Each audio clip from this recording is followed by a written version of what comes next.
오늘 제가 나눌 말씀은 여러분이 잘 알고 있는 문제지만 좀 다른 각도에서 좀 살펴보려고 합니다. 큰 죄에 빠진 그리스도인이 다시 신앙을 회복하면 그가 구원받을 수 있을까요? 물론입니다.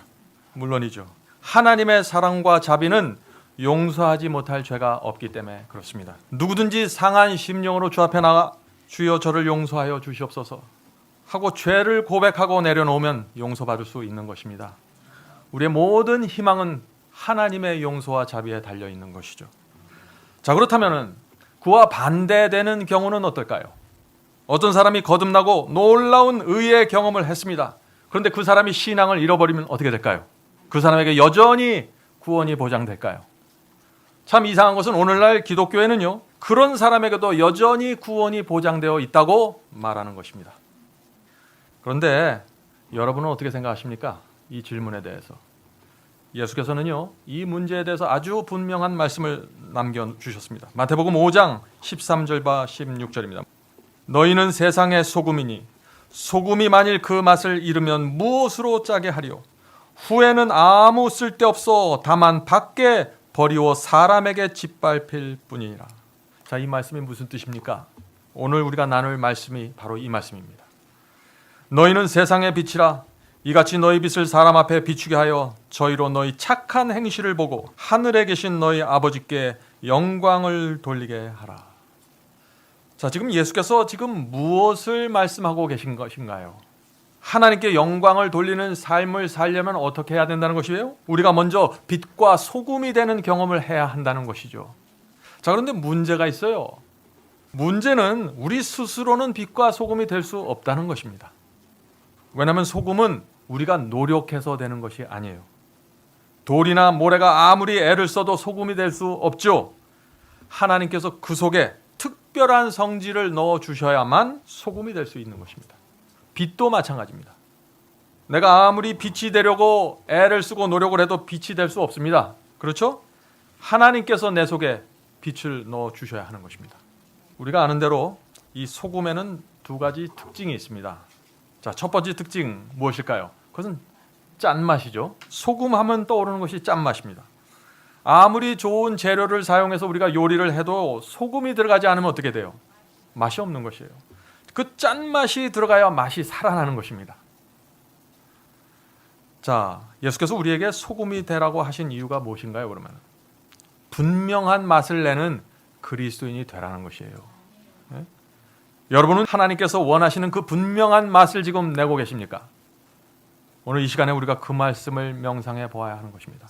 자, 소금의 또 다른 특징, 그것은 무엇일까요? 소금의 또 다른 특징, 부패를 막는 것입니다.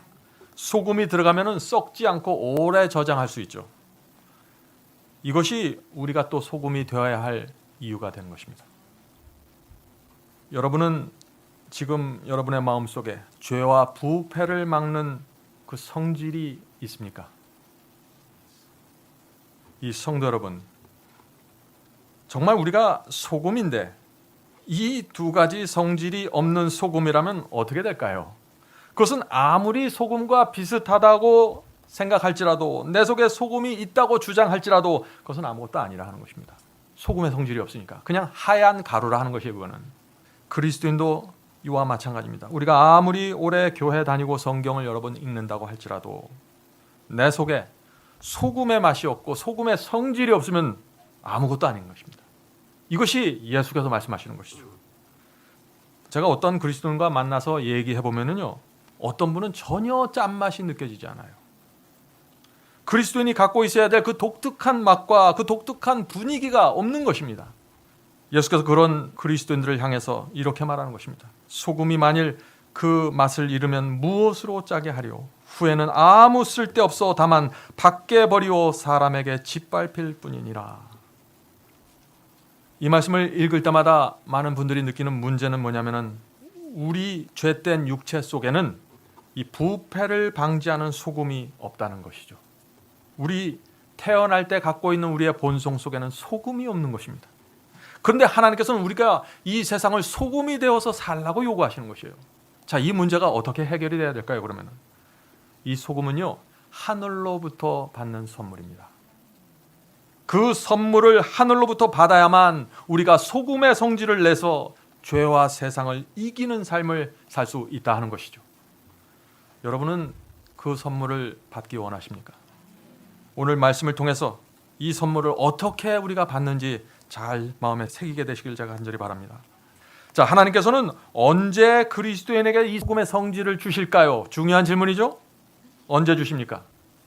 우리가 회개할 때 주께서 선물로 주시는 것입니다. 거듭날 때 소금의 성질이 우리 속에 새겨지는 것입니다. 십자가에 매달린 그리스도께 나가 죄를 용서받을 때 성령께서 우리 속에 새 마음을 주시는데, 그때 소금의 성질이 내 안에 생기게 되는 것입니다. 죄를 용서받으면 죄만 탕감받고 끝나는 것이 아니라는 것입니다. 죄를 용서받으면 하늘 죄의 책에서 내 죄의 기록만 지워지고 끝나는 것이 아니라는 것이죠. 내 속에 실제적인 변화가 이루어진다는 것입니다. 죄를 용서받을 때 어떤 변화가 생길까요? 죽을 수밖에 없는 나를 구원해 주신 하나님께 감사하고 충성을 바치고 싶은 소원이 생기게 된다는 것입니다. 여러분의 마음속에 이 소원이 있으면 여러분은 새 마음을 받은 것입니다. 바울은 참 놀라운 말씀을 했습니다. 옛사람에서 새 사람으로 변화되는 경험을 이렇게 설명합니다. 에베소서 4장 22절입니다. 너희는 유혹의 욕심을 따라 썩어져가는 구습을 쫓는 옛사람을 벗어버리고. 자, 이 바울이 옛사람을 어떻게 표현했나요?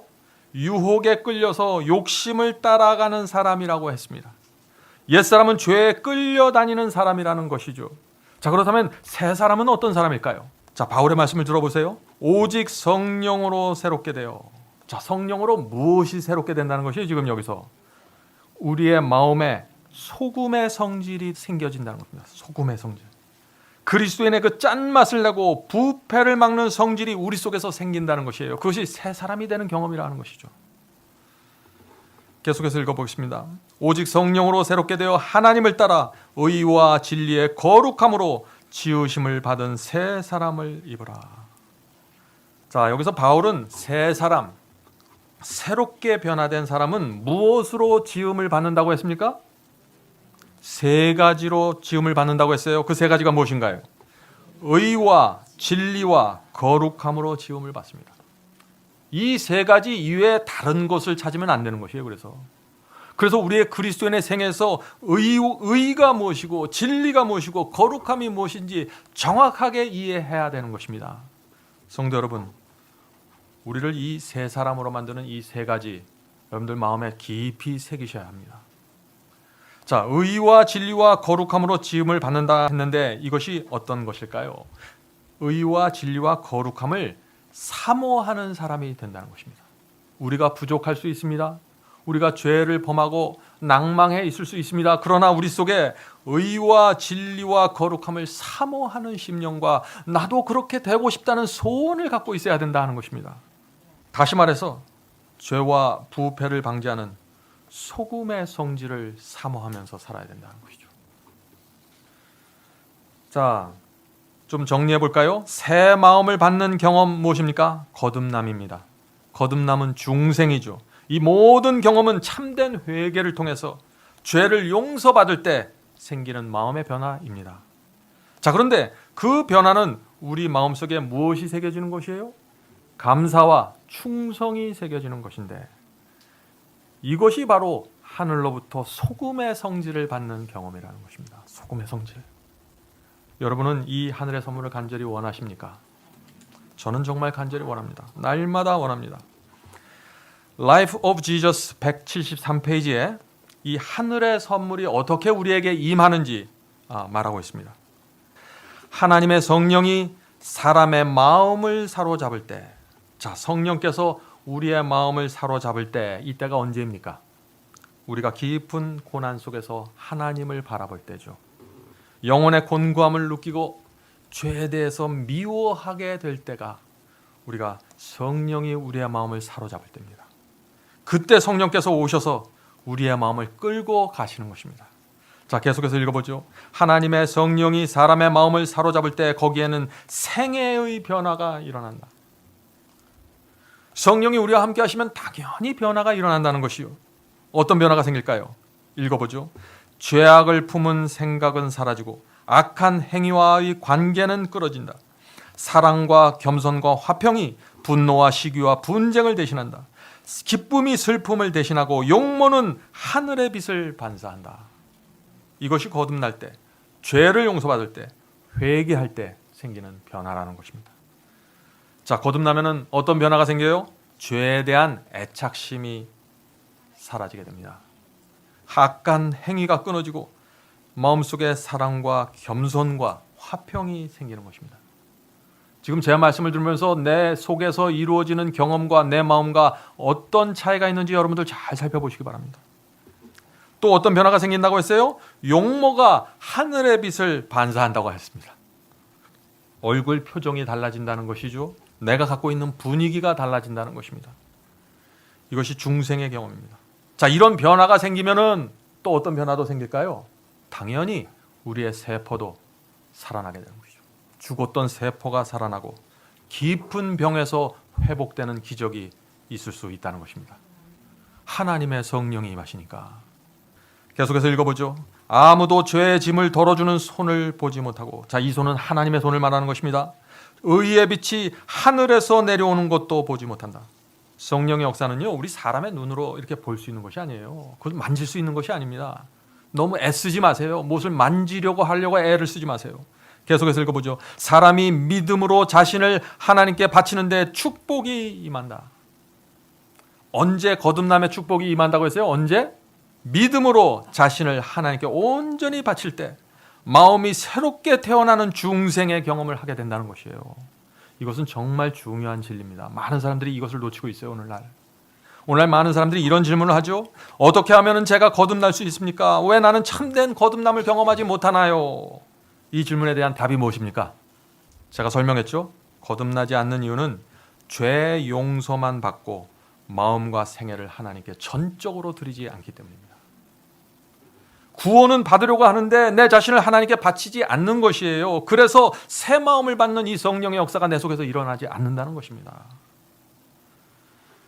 성도 여러분, 이제 문제가 보이시나요?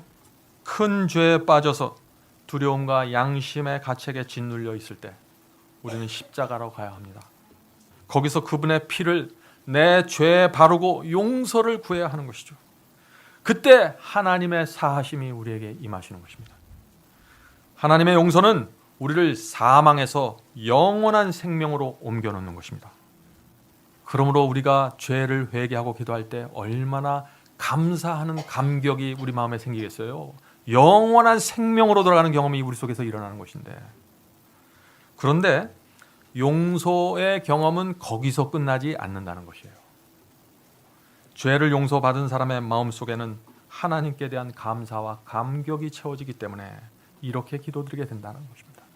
하나님이시여, 이 죄인을 용서해 주셔서 감사합니다. 제가 어떻게 하나님의 은혜를 갚을 수 있을까요? 이제 저의 남은 생애를 주님께 온전히 바치기 원합니다. 저를 받아주시옵소서. 이것이 죄를 용서받을 때 받는 새 마음의 경험입니다. 하늘로부터 소금의 성질을 받는 경험이죠. 오늘날 교회에서 중생의 경험을 그렇게 찾아보기 힘든 이유가 무엇일까요? 용서만 받으려고 하고 내 자신을 바치지 않는 것입니다. 왜 그럴까요? 용서는 받았는데 마음속에 감격과 충성이 없어요. 그러니까 나를 드리질 못하는 것입니다.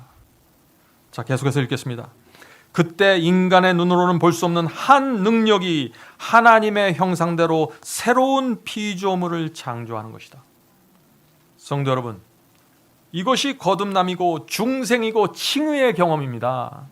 이것은 내가 노력해서 만들어내는 것이 아니죠. 하늘에서 내려온 한 손이 내 속에서 창조의 힘을 갖고 이것을 이루어낸다는 것이죠.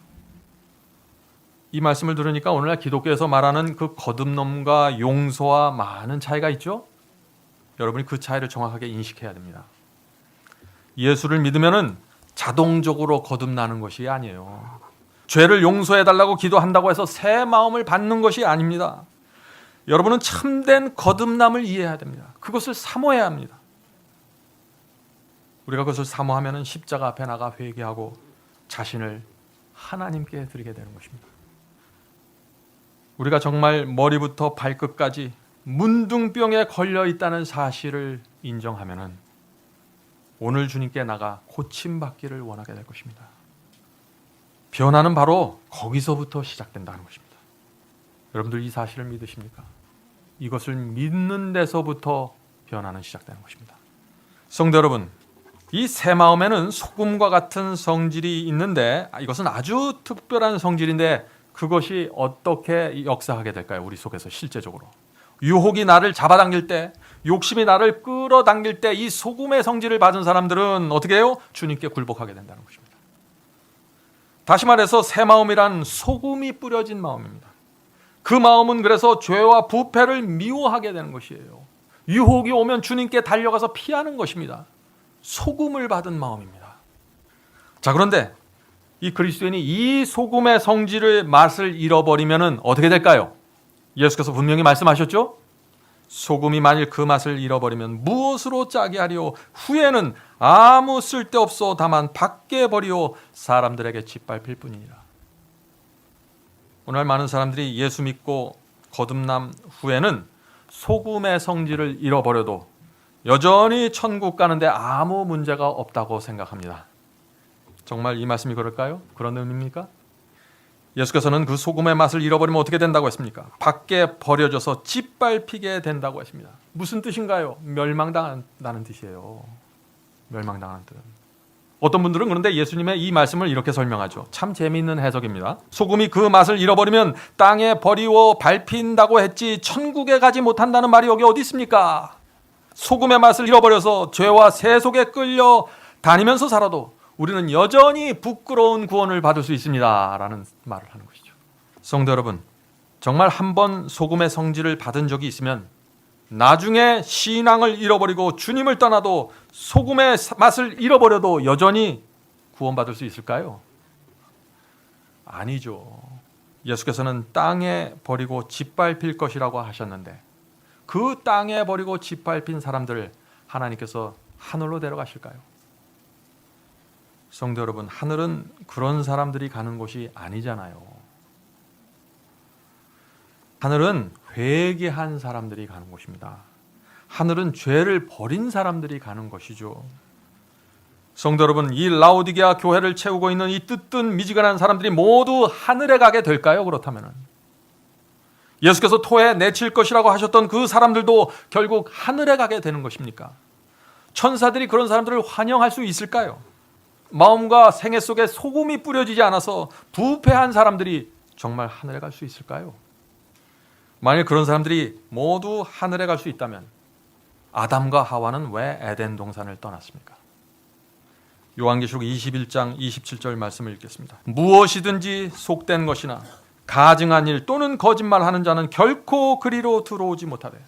무슨 말인가요? 속된 것, 가증한 일, 거짓말하는 자 결코 하늘에 들어오지 못한다는 것입니다. 혹시 이런 죄를 범했을지라도 주 앞에 나와서 고백하고 회개하고 버려야 된다는 것입니다. 용서받아야 된다는 것입니다. 우리는 죄를 범해서 구원을 잃어버리는 것이 아니라 죄를 붙잡고 있기 때문에 구원을 잃어버리는 것입니다. 그 사실은 분명히 이해하시기 바랍니다. 계속해서 읽어보죠. 오직 어린 양의 생명책에 기록된 자들 뿐이라. 자, 생명책에는 어떤 사람들의 이름이 기록됩니까?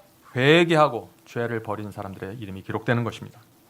성도 여러분, 성경은요 구원에 대해서 애매하게 말하지 않습니다. 성경은 아주 분명하게 선을 긋고 있어요. 예수를 영접하고 성령으로 거듭났어도 소금의 맛을 잃어버려서 길바닥에 던지고 버림을 받으면 구원을 잃어버리는 것입니다. 저는 주변에서요 제가 살아오면서 그런 사람들 많이 보았습니다. 오래전에 한번 거듭나서 정말 충성스럽게 사는 모습을 제가 보았는데 나중에 몇 년 지나서 보니까 어떻게 됐어요? 신앙을 잃어버리고 더 이상 소금처럼 살지 않는 것이에요. 그분과 말하고 대화하는데 전혀 소금의 맛을 느낄 수가 없던 것입니다. 그 소금의 맛을 잃어버린 그리스도인을 옆에서 지켜보는 것은 정말 힘든 경험입니다. 마음이 아픕니다. 성도 여러분, 이 소금은 아주 흥미있는 물질입니다. 하나님께서 이 소금 속에 짠맛과 부패를 막는 그 성질을 넣어 주셨어요. 그래도 이 소금이 녹지 않으면 아무 소용없어요. 녹아야 되는 것입니다. 짠맛을 내려면 소금 스스로가 녹아 없어져야 하는 것이에요. 성도 여러분, 정말 소금의 맛을 내기 원하십니까? 여러분의 자아를 부인하고 녹아져서 없어져야 되는 것입니다. 그래야만 소금의 독특한 맛을 낼 수 있는 것이요. 내가 살아 있으면은요, 아무리 소금 주머니 들고 다녀도 소금의 독특한 맛을 낼 수가 없는 것이에요. 예수께서는 너희는 세상의 빛이라 말씀하셨는데 빛을 발하려면 내가 촛불처럼 타서 녹아내려야 된다. 내가 희생하고 타야 됩니다. 그래야 빛이 나오게 되는 것이죠. 오늘 많은 분들이 빛과 소금이 되기 원하죠. 그리스도인이라면 다 이런 소원을 갖고 있는 것입니다. 그러나 실제로 빛과 소금의 삶을 살지 못하는 이유가 어디에 있을까요? 내가 녹지 않고 내가 타지 않기 때문입니다. 희생하지 않는 것이에요. 자아를 부인하지 않는 것입니다. 자, 이 바울은요, 내가 녹아서 없어지는 경험, 내가 타서 없어지는 경험을 특별하게 설명했습니다. 어떻게 설명했어요? 바울이 내 몸을 쳐서 복종시키는 경험으로 설명했습니다. 자, 바울이 왜 이렇게 설명했을까요? 이기심이 올라오고 육체의 충동이 올 때 그대로 내버려두면 어떻게 돼요? 빛과 소금이 될 수 없기 때문에. 그래서 그것을 쳐서 복종시켜라 하고 호소하는 것입니다. 내 힘으로? 아니요, 성령의 힘으로. 기도를 통하여 주 앞에 나가서 주여, 내 속에서 지금 더러운 것들이 올라오고 있습니다. 주여, 은혜를 베풀어 주시옵소서. 이것을 물리칠 수 있는 소금을 제 마음에 뿌려 주시옵소서.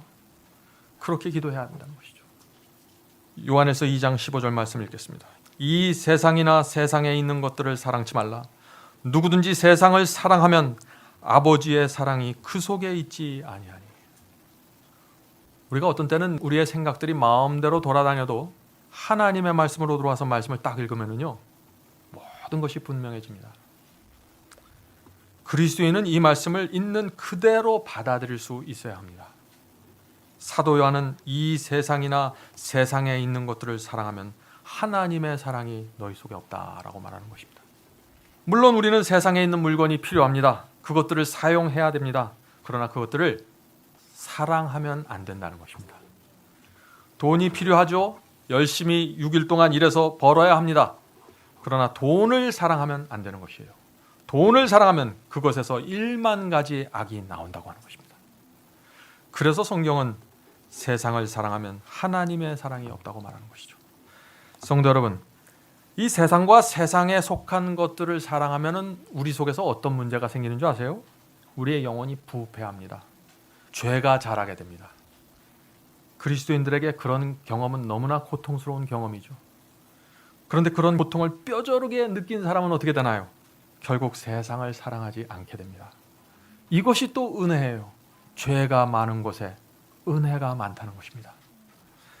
그런 사람들은 어떻게 돼요? 그 고통을 뼈저리게 느낀 사람들은 날마다 주께 나가 주여, 내 속에 소금의 성질을 주시옵소서. 소금이 있어야만 내 속에서 올라오는 이 죄의 충동을 제가 저항할 수 있습니다. 도와주시옵소서. 이렇게 기도를 드리게 되는 것이죠. 자, 하나님께서 우리에게 왜 소금의 성질을 주실까요?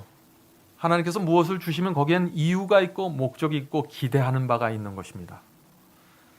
하나님께서는 우리가 착한 행실을 하기를 원하시는 것이죠. 그래서 세상 사람들이 우리를 보면서 하나님께 영광 돌리게 되기를 원하시는 것입니다. 베드로전서 2장 9절 말씀 보겠습니다. 오직 너희는 택하신 족속이요 왕같은 제사장들이요 거룩한 나라요 그의 소유된 백성이니 이는 너희를 어두운 가운데서 불러내어 그의 기이한 빛에 들어가게 하신 자의 아름다운 덕을 선전하게 하려 하심이라. 하나님께서 우리를 부르셔서 택하신 이유가 무엇입니까? 우리의 선한 행실을 통해서 하나님의 덕을 이 세상에 전하기 위해서 부르신 것입니다. 여러분은 이런 사람들이 되길 원하시죠? 저도 그렇습니다. 자, 그런데 착한 행실이 많다고 해서 모두가 하나님께 영광을 돌리는 것은 아닙니다. 참 이상하죠? 법정 스님 아시죠, 여러분들? 법정 스님은 얼마나 빛과 소금처럼 사셨습니까? 그분이 얼마나 맑은 삶을 사셨습니까? 무소유의 삶 말이죠. 그런데 사람들은 법정 스님을 보면서 하나님께 영광을 돌리지는 않아요. 그죠? 오히려 법정 스님을 높이고 칭송합니다. 빈 마음으로 고결하게 살았는데 나만 칭송받고 인생을 끝낼 수 있다는 것입니다. 그건 너무나 허망한 삶이죠. 그것은 불교도의 삶이고 도를 닦아서 선한 행위를 통해서 의에 이르려는 삶입니다. 그런 삶 속에서는 하나님께서 영광을 받으실 수 없다는 것이죠. 그래서 우리는 성령을 통해서 마음에 소금을 뿌리는 경험을 먼저 해야 되는 것입니다. 그런 사람들은 선한 행실이 자연스럽게 열매로 맺혀지게 되고 자연스럽게 하나님께 영광을 돌리게 되는 것입니다. 마음에 소금을 뿌리는 경험을 통해서 말이죠. 자, 마음에 소금을 뿌리는 경험, 이것이 도대체 어떤 것인가? 제가 좀 이것을 쉽게 설명하라고 생각해 봤는데 한 가지 좀 예를 들어서 좀 설명해 보겠습니다. 우리 어머님들이 김장을 하려고 배추를 사죠? 깨끗하게 씻습니다. 씻은 다음에 어떻게 합니까? 소금을 뿌리고 소금에 푹 절이죠. 그럼 배추가 어떻게 됩니까? 그 시퍼렇게 살아있던 배추가 어떻게 돼요? 풀이 죽고 납작하게 숨이 죽어버리는 것입니다. 성도 여러분, 성령께서 우리 마음에 소금을 뿌리시면은 시퍼렇게 살아있던 자아가 죽어서 납작하게 되는 것입니다. 교만하던 사람이 머리를 숙이고 겸손하게 됩니다. 머리를 뻣뻣하게 들고 다니는 사람들이 사람들 앞에서 머리를 숙이게 되고 하나님께 굴복하게 되는 것이죠. 그러므로 그리스도인은 하나님 앞에서 납작하게 엎드릴 줄 아는 사람입니다. 우리가 정말 하나님의 사랑과 은혜를 알고 그분이 정말 얼마나 위대하신 신인 줄 알면은 우리는 납작하게 엎드리게 되는 것이에요. 주의 말씀을 겸손하게 받게 되는 것입니다. 그것이 마음에 소금이 뿌려진 그리스도의 모습이다 하는 것입니다. 소금에 정말 여러 가지 의미가 담겨 있는 것 같습니다. 하나님께서는요, 당신께 바치는 제물에는 꿀과 누룩을 넣지 말라고 하셨습니다. 자, 그 말씀이 어디에 있나요? 레위기서에 있습니다. 레위기 2장 11절이죠. 물은 너희가 여호와께 드리는 소 제물에는 모두 누룩을 넣지 말지니 너희가 누룩이나 꿀을 여호와께 화제로 드려 사르지 못할지니라. 자, 구약 시대 성소에서 하나님께 바치는 제물에는 뭘 넣지 말라 그랬어요? 누룩과 꿀을 넣지 말라 그랬어요. 하나님께서 왜 누룩과 꿀을 제물과 함께 태우지 말라고 하셨을까요? 누룩과 꿀은 이 소금과 정반대의 성질을 갖고 있기 때문입니다. 누룩은 죄와 부패를 상징하죠. 누룩이 잘 퍼지고 부풀리는 것처럼 죄도 그렇게 퍼지고 부풀려지는 것입니다. 그래서 절대 제물에는, 하나님께 바치는 제물에는 그런 건 넣지 말라는 것이죠. 한 사람이 붙잡고 있던 죄가 누룩처럼 교회 전체로 퍼져나갈 수 있다는 것입니다. 한 사람의 마음속에 있는 감정의 쓴 뿌리도 누룩처럼 교회에서 퍼져나가는 것이죠. 억울함과 원망도 금세 퍼져나가게 되는 것입니다. 내 속에 있는 누룩은요, 내 안에만 갇혀 있지 않습니다. 내 가족과 내 교회로 퍼져나가게 되는 것입니다. 꿀도 마찬가지예요. 꿀은 입에 넣으면 어떻습니까? 달콤하죠? 꿀은 부패를 그러나 촉진시키는 물질입니다. 죄도 마찬가지예요. 죄를 처음에 이렇게 붙잡으면 어떻게 해요? 달콤해요. 죄를 이렇게 붙잡으면 아주 쓰고 아리고 따가우면 누가 그걸 붙잡겠어요? 처음에는 아주 달콤해요, 그게. 그래서 그걸 붙잡고 나가는 것이죠. 그런데 그게 지속이 되면 어떻게 돼요? 온 마음과 생애를 부패시키게 된다는 것입니다. 성도 여러분, 여러분의 생애를 하나님께 드리는 제단 위에 놓고 바치기 원하십니까? 마음을 주님께 드리기 원하시나요? 그러면은 꿀과 누룩을 제거해내야 됩니다. 그래야 하나님께서 받으실 수 있으니까요. 자, 하나님께서는요, 이 제단에 바치는 이 제물에 특별한 말씀을 주시는 것입니다. 이 제단에 올리는 제물에 소금을 치라고 했어요. 꿀과 누룩은 넣지 말고 소금을 치라고 했습니다. 레위기 2장 13절입니다. 내 모든 소제물에 소금을 치라. 내 하나님의 언약의 소금을, 하나님의 언약을 말하는데 소금이라고 지금 표현하는 거예요. 내 하나님의 언약의 소금을 내 소제에서 빼지 못할지니 내 모든 예물에 소금을 드릴지니라. 자, 이 말씀은 정말 우리에게 많은 것을 생각하게 만듭니다. 왜 하나님께서는 언약을 맺는 그 제물에 소금을 치라고 했을까요? 여러분들이 이제 상상하실 수 있죠? 우리가 하나님께 드리는 헌신은 소금처럼 변하지 말아야 된다는 것입니다. 우리는 하나님께 드리는 우리의 충성과 헌신에 소금을 쳐서 드려야 되는 것입니다. 한 번은 제 아버님이 저에게 이런 말씀을 하셨습니다. 나이가 70대로 넘어가면은 열심히 일하고 싶어도 할 수 없는 상황이 생긴다. 남은 생애 동안 최선을 다해서 살아라. 그렇지 않으면 네가 나이가 들어서 후회하게 될 거야. 인생에 참 긴 것 같죠? 그런데 참 짧습니다. 어렸을 때는 공부하느라고 시간을 다 보내죠. 젊었을 때는 돈을 벌고 아이들 키우느라고 또 시간을 다 보냅니다. 그래서 나이가 들어서는 또 아이들이 다 장성했는데도 불구하고 또 나가서 돈을 벌면서 인생을 소비하게 되는 것입니다. 우리가 90세, 100세 이상 산다고 할지라도요, 우리 인생 전체를 놓고 보면은 우리가 정말 모든 것을 바쳐서 주님을 섬긴 시간은 아주 짧은 것입니다. 그런데 대부분의 사람들은 그 짧은 시간마저도 나와 내 가족을 위해서 사용하고 사라지는 것입니다. 얼마나 허망한 삶입니까, 그것이. 사랑하는 성도 여러분, 우리는요, 먹고 살 수만 있으면 만족하겠습니다 라는 마음을 갖고 살아야 돼요. 그렇지 않으면 자꾸 타협하게 됩니다. 진리를 따라가고 하나님을 위해서 사는 일에 우리의 남은 생애를 집중하기 원하십니까? 여러분의 기대치를 낮추십시오. 그리고 하나님 앞에 납작하게 엎드려서 주여 제가 무엇을 해야 됩니까? 라고 물어보시기 바랍니다. 아무 생각 없이 인생을 살면요, 큰 후회를 하게 되는 것이죠. 이제 우리 남은 생애를 소금을 뿌려서 우리 주님께 바치지 않으시겠습니까?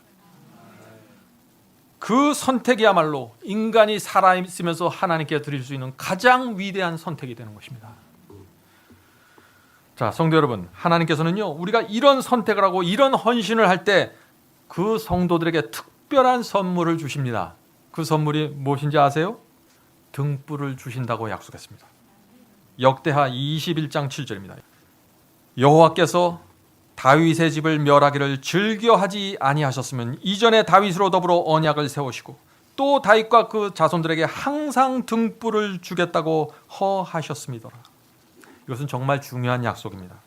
하나님께 언약을 맺은 이 다윗과 자손에게 등불을 주시겠다고 약속하셨어요.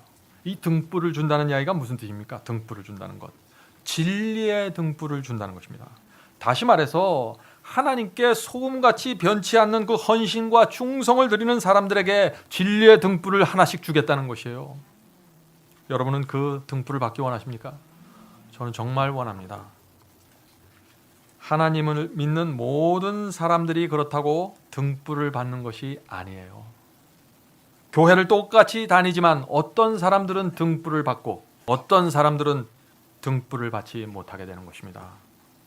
왜 이런 차이가 날까요? 하나님께 드리는 헌신과 충성에 소금을 치질 않았습니다.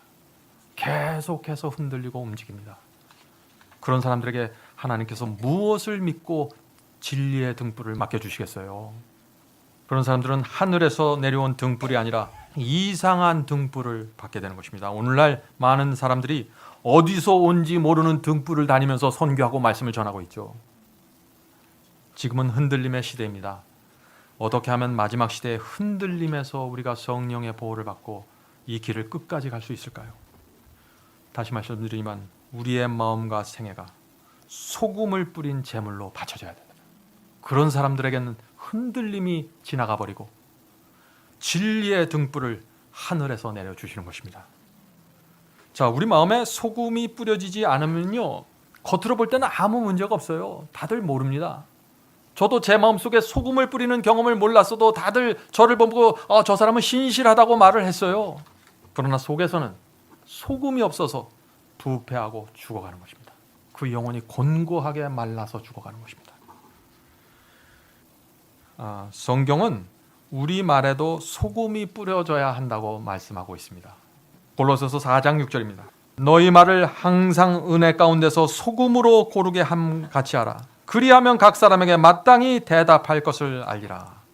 자, 말에 소금이 뿌려지면 어떤 변화가 생겨요? 우리 말에 은혜가 생기고 천박함이 없어집니다.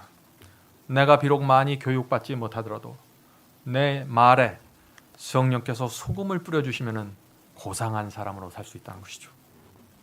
자, 사도 요한은요, 계시록 14장 5절에서 14만 4천에 대해서 말하면서 이렇게 말합니다. 그 입에 거짓말이 없고 흠이 없는 자들이더라. 자, 이 말씀의 의미가 무엇입니까? 입과 마음에 무엇이 뿌려졌다는 것이에요? 소금이 뿌려졌다는 것입니다. 소금이 뿌려진 말에는 어떤 것이 사라질까요? 아첨이 사라지고 교만이 사라지고 간사함이 사라진다 그랬습니다. 간사함이. 소금이 뿌려진 말을 하는 그 사람과 한번 대화해 보신 적이 있습니까? 그런 사람들과 대화를 하면 어떤 느낌을 갖게 되나요? 그런 사람들과 한참 대화를 나누면요, 내 마음이 소금으로 절여지는 느낌을 갖게 됩니다. 감동을 받게 되는 것이죠. 오래전에 제가 어떤 그리스도인과 대화한 적이 있었는데 그분과 대화를 나눈 후에 제가 이런 생각을 하게 되었습니다. 이 사람은 정말 진짜 그리스도인이구나. 이 사람의 말과 마음씨에 깊은 향기가 있구나. 제가 그런 생각을 하게 되었습니다. 성도 여러분, 여러분의 말에 소금을 뿌리기 원하십니까? 정말 원하면은 그리스도를 마음에 영접해야 됩니다. 우리 속에 그리스도께서 거하시면 예수께서는 소금과 같은 분이기 때문에 소금에 절인 말이 나가게 되고 소금처럼 변치 않는 헌신을 드리게 되는 것이에요. 우리 속에 계신 예수님 때문에. 그런 경험을 사모하는 자들마다 예수 그리스도를 마음의 중심에 받아들이게 되는 것입니다. 저는 오랜 세월 동안 선교를 하면서요, 나는 구원받았습니다 라고 자신 있게 말하는 많은 사람들 보았습니다. 그런데 그들에게 소금에 절인 신앙을 제가 보지 못했어요. 그들 대부분은 진리에 대한 이해가 너무나 부족했고 죄와 새 속에 저항하는 그 소금의 믿음이 없었어요. 그럼에도 불구하고 나는 구원받았습니다 라고 주장하는 것이에요. 기독교에 잘못된 복음이 들어와서 기만당한 것이죠. 지금 두려운 일이 기독교 전체에서 벌어지고 있는 것입니다. 성도 여러분, 우리가 어떻게 해야 소금 같은 그리스도인이 될 수 있을까요? 가장 확실한 방법 무엇입니까? 소금처럼 분명한 맛을 내는 말씀으로 나를 채워야 됩니다. 내 속에는 소금이 없어요. 소금을 받아야 됩니다. 무엇을 통해서요? 말씀을 통해서. 근데 그 말씀은 아무 말씀이나 되는 게 아니라 소금처럼 분명한 맛과 색깔과 분위기를 내는 말씀을 받아들여야 된다는 것이죠. 소금 같은 진리가 나를 가득 채우고 넘실거릴 때 그것은 넘쳐서 흘러나가게 되는 것이에요. 그것이 그리스도인의 생애에 맺히는 열매가 되는 것입니다. 그렇게 하면은 우리의 말이 달라지고 생각이 달라지고 계획이 달라지게 되는 것이죠. 소금은 사랑입니다. 빛도 사랑입니다. 사랑이 없는 소금, 사랑이 없는 빛이란 우리가 상상할 수 없는 것이죠. 어떤 사람은 진리를 주장하고 빛을 가지고 있다고 하는데 사랑이 없고 자비가 없습니다. 까다롭고 엄격하기만 합니다. 그런 사람에게는요, 소금이 내는 강력한 가마력과 감동이 나오기 어려운 것이죠. 소금을 가진 사람을 보면 사람들이 대개 이런 말을 하게 됩니다. 저 사람은 뭔가 다른 것 같다. 저 사람은 이기적이 아니고 이 세상 사람들과 경쟁하지 않는다. 저 사람은 가난한 자와 부자를 똑같이 대한다. 저 사람은 이 세상을 사는 목적이 다른 사람들과 다른 것 같다. 저 사람은 고상하고 밝은 향기가 느껴진다. 저 사람은 맑고 순수한 것 같다. 여러분 중에 주변 사람들에게 이런 느낌을 주시는 분이 계십니까? 그렇다면 여러분은 지금 하나님께 영광을 돌리는 삶을 살고 있는 것입니다. 저는 이런 사람이 되길 원합니다. 여러분은 어떻습니까? 성도 여러분, 제가 지금까지 신앙을 하면서 깨달은 것이 있는데요. 그것은 뭐냐면은 믿음으로 의롭게 되는 경험이 무엇인지 모르면은 결국 진리를 떠나가게 된다는 것입니다. 그것은 정말 중요한 얘기입니다. 구원의 진리를 경험하지 못하면은요, 영적으로 만족함이 없고 심령이 곤고하기 때문에 이 진리, 내가 붙잡고 있는 이 진리의 가치와 소중함을 모르게 됩니다. 그런 사람들은 자꾸 사탄의 공격을 받게 되는 것이죠. 확고하지 못하기 때문에. 그래서 제가 오늘 이 소금에 대한 경험을 나누는 것입니다.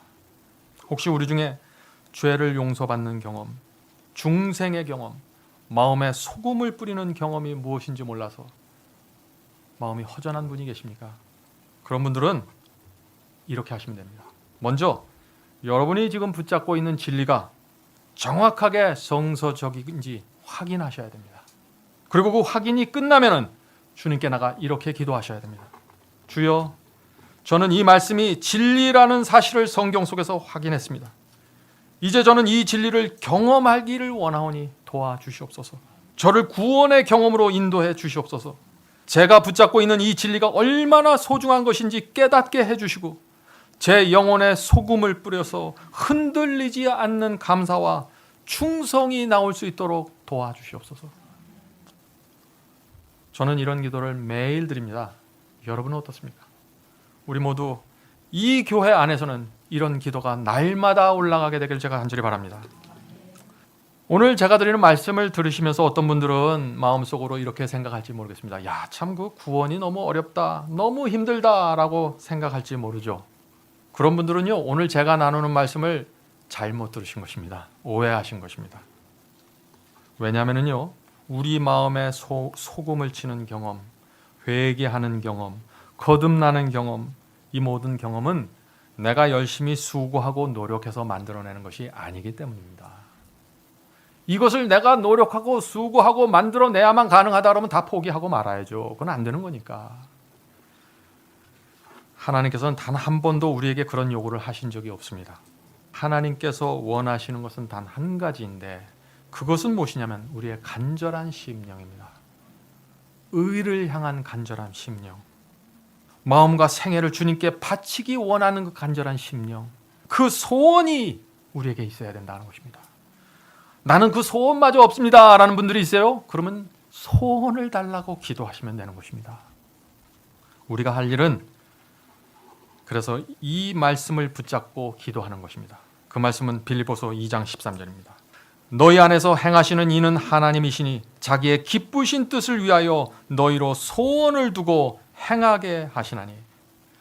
성도 여러분, 우리에게 소원이 있어야 됩니다. 진리와 의와 거룩함을 향한 간절한 소원이 있으면 그 다음부터는 성령께서 해주십니다. 성령께서 우리 속에 들어오셔서 역사하시는 것입니다. 성령께서 한번 움직이기 시작하면 어떤 변화가 일어날까요? 새 마음을 받게 되는 것입니다. 우리 마음속에 소금이 쳐지기 시작하는 것이에요. 그렇게 하면 우리가 마음과 생애 속에 소금을 듬뿍 뿌려서 주의 제단 앞에 우리의 모든 것을 드리게 되는 것입니다. 억지로요? 아니요. 자원하는 마음으로, 감사하는 마음으로. 오늘 제가 이 말씀을 준비하면서 참 많은 생각을 했습니다. 이 죄를 용서받는 경험이 도대체 뭐길래 수십 년 동안 교회를 다녀도 이걸 이해할 수 없을까? 이 의와 거룩함이 성경 전체에 뒤덮여 있는데 왜 날마다 교회 가서 예배드리고 성경을 읽는데 이것이 무엇인지 그렇게 이해하기 어려울까? 사랑하는 성도 여러분, 이제는 한 걸음씩 하셔야 됩니다.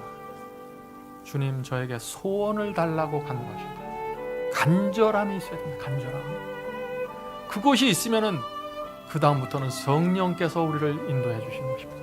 성령께서 우리 모두에게 하늘의 소금을 날마다 뿌려주시기를 제가 간절히 바랍니다. 하늘에 계신 저희들의 아버지, 십자가의 피가 저의 마음을 감동할 수 있도록 도와주시옵소서. 하늘에 계신 아버지, 하나님의 사랑이 저희의 마음에 소금이 뿌려질 수 있도록 도와주시옵소서. 하늘에 계신 아버지, 저희가 오랫동안 주님을 믿고 따라왔지만은 복음의 중심에 있는 그 경험을 저희가 아직 잘 모를 수 있습니다. 주여, 오늘 이 시간에 각 개인에게 찾아가셔서 그 영혼에게 필요한 각자의 경험을 만들어 주시옵소서. 소금이 뿌려지는 경험이 무엇인지, 어떻게 하는 것인지, 무엇부터 시작해야 되는지 가르쳐 주시옵소서. 성령께서 저희의 생애 속에 들어오셔서 날마다 인도해 주시고 진리의 등불을 굳세게 붙잡는 경험까지 나갈 수 있게 축복해 주시옵소서. 예수님의 이름으로 간절하게 기도드립니다. 아멘.